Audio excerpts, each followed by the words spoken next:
What is going on, everybody? My name is Japes. Welcome back to another episode in my path to power. Before we get into the episode, if you guys are looking to pick up any MSP or PSN cards, make sure to check out thegamekeys.co.uk, or if FIFA coins are more your thing, check out justfifacoins.com. You can use the code Japes to get yourself a 5% discount on their instant delivery.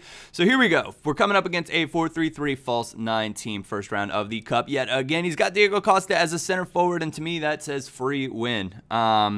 Because Diego, in that center forward spot, you're really asking your player to make a lot of passes. And while Diego Costa is perfectly fine with dribbling and hold up play, using left trigger to shield and stuff, passing the ball and pinging it around is most definitely not his forte. He is a number 9 and needs to be in the box to be at his best. And you can see we get one right away. Gareth Bale coming up big for us, slotting away. And actually, Bale might be the best right-sided player that I've played with. He might be better than Robben, and I'm starting to believe that he is better than Robben on this game, which is, it's a little bit tough for me to say, but he just comes up big for us so many times. Lovely bit of work right here. 2 spins and a ball roll and a goal. It is just fantastic play from the Welshman, and you're going to see later on as well, he just comes up big when we need him. But 2 goals for him right there. Probably could have had a few more goals in this game. That guy was a bit fortunate, I felt. But nonetheless, yeah, you could see if you caught those stats real quick. I had 17 shots, 12 on target to his 2 total shots. So my finishing boots were not exactly on. But Gareth Bale came up with 2 goals for us when we needed them most.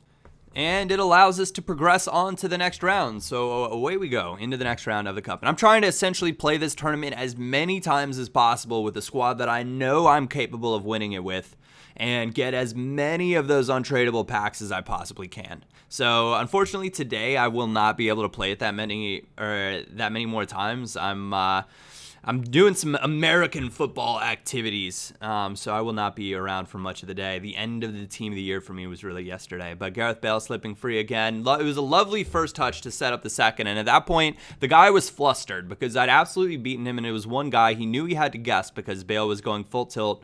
Guessed the wrong way, and that is an easy finish, slotting it by the keeper in that position. Nice bit of work here from Mesut Ozil. Waiting, finds Gareth Bale. Going to give me a free turn. I'll take that every day. And that is just, you think I'm going to finesse it? No, I'm not. I'm going to tap left bumper and slide on inside, and that is an easy finish again. And he scored yet another goal for us in this game. He's got to be averaging somewhere close at this point to 2 goals a game. In a future episode, I will undoubtedly be giving you his goal scoring stats. A little bit of a mental let down for me right there. Just when pacey strikers are dribbling across your players like that, you really have to take a sharp angle to get in front of them. And if you don't take the right angle, you are going to be in poor shape. That was a much tougher game, though. I think that guy might have been a subscriber. I think he's the one that mentioned something to me about it. So we're moving on. Semifinals of the Cup, and it's happy days at this point. So two games down, 2 games left to go.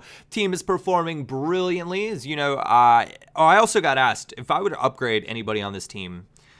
Who would you upgrade? And I think it's depending on what your coin total was. I think you could definitely upgrade. If you can upgrade to the inform Benatia from regular Benatia, I think it's worth it. I think he's one of those few inform upgrades where I definitely notice a difference. I thought this was a bizarre team because the guy clearly has coins, but he's gone with Ashley Cole at left back, and then of course he's gone with a Barbo.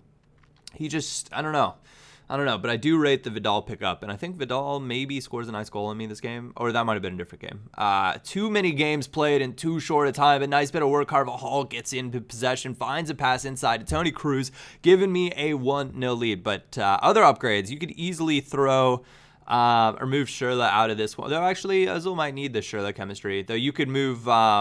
you could put Ramsey in the midfield or something like that. You could trade Schürrle around for the inform Alexis Sanchez, and that would make for quite a potent attack, in my opinion. Gareth Bale, though, living the chip life, which has not been a feature of our game that much in this formation. I think it's just because in this formation, I'm not getting my players into positions where I think it's good where I think they're good chipping positions. Now, of course, I could go for the chip a lot more, but I'm afraid I'm going to be rusty at it now and not convert as many opportunities as I can. Nice interception from Boateng. Moving forward, Lam, Fabregas, Ozil, back over to Cruz. Lovely through ball. It's to Gareth. I think his keeper maybe could have got there if he'd kept charging him, but another easy finish for the Welshman. And that is 3-0 now, 87th minute. This game is all but said and done. But he tries to rush straight forward, do some fancy little dribbling work, and we managed to take it away. Eventually, after the second time, we lost it ourselves. But I thought it's entertaining to me watching the games in like super speed because it's just up and back, up and back, up and back, and you don't really take into consideration a lot of the little things. Or it would be interesting to compare. I think how many times you go up and back in a 6-minute half game on FIFA versus how often you might see it done in a real life game. This is a left bumper tap as well from Ozil right there to step inside, and that's a wonderful finish into that far corner. I'm still debating on whether or not I want to put the finisher chemistry style on him or the marksman. It'll definitely be one of those two because frankly, with his 75 pace, like upping him to 77 pace is not going to really make that big of a deal. The only times that I tend to go for the pace upgrades is if I can get them from like 77 to 80 or, where it feels like they're really jumping. But this guy, Sweat Gods, 5-2-1-2, obnoxiously strong looking team. And that team of the year, Thiago Silva, I know he can't be on full chem, but he was ridiculous. And he ends up subbing off Chicharito, I believe, and brings on Henrik Larsson. But you will hardly ever see me shush people when I score goals. But if I play against you and you have a 5 at the back, I will 100% shush you because I just think it's a ratty formation. Nice bit of work, though. And you can see, if you watch the beginning of that sequence, that was Gareth Bale that made that pass back inside to Lam. I switched him over to the side that Thiago Silva wasn't on because I was basically just getting shut down by Thiago Silva's pace and positioning and tackling. And the way this team works is that Gareth Bale kind of has to, I know Gareth Bale is the best player on this team, so I want to get him in the best spots to give him the most chances to score and succeed. And coming up against Team of the Year, Thiago Silva, is not going to be that. So I pressed wing swap. He's perfectly capable of playing on the left, as Spurs fans will know.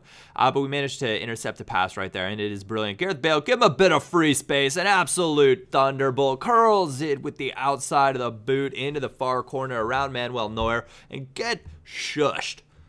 I was pumped. And I was pissed that I was having to play against a 5-back. But I was more so pumped because I thought the goal that I gave away to Larsson was just too easy. That's your classic 5-2-1-2 goal. You suck up the back line and then play a through ball and you're in and you hope to play on that break the whole time. And I know that the players are going to play that way, so I should be capable of defending it. Lam doing a little bit of cleanup work. Best CDM in the game. Gareth Bale, though, free space on the outside. You can see he's desperate because Bale's been doing work out there. Lovely spin to get by Piszczek and a ball roll Jerome Boateng, and I don't know how I didn't keep that. But there's Lam, just picking up possession, no big deal. And now he's going to give support for Bale. Not going to force anything, and just kind of spinning around. He's diving in because he's 2-1, 70th minute. He's starting to feel the walls close in around him. Moreno going to play a nice pass inside to Gareth Bale. First time, fake shot, turn, banks it near post. And that is going to be lights out. We'll watch the replay back on that one because it wasn't the most amazing shot, but it was good enough to get the job done. And he scores another 2 very, very important goals for us in this match. And you will see it right here. And Moreno up in possession. Similar to the previous match where Carvajal made a nice pass inside. Those outside backs doing the job. We win the cup. And we are going to be opening yet another pack. Could this pack be containing the team of the season that we are hoping to get? I was optimistic.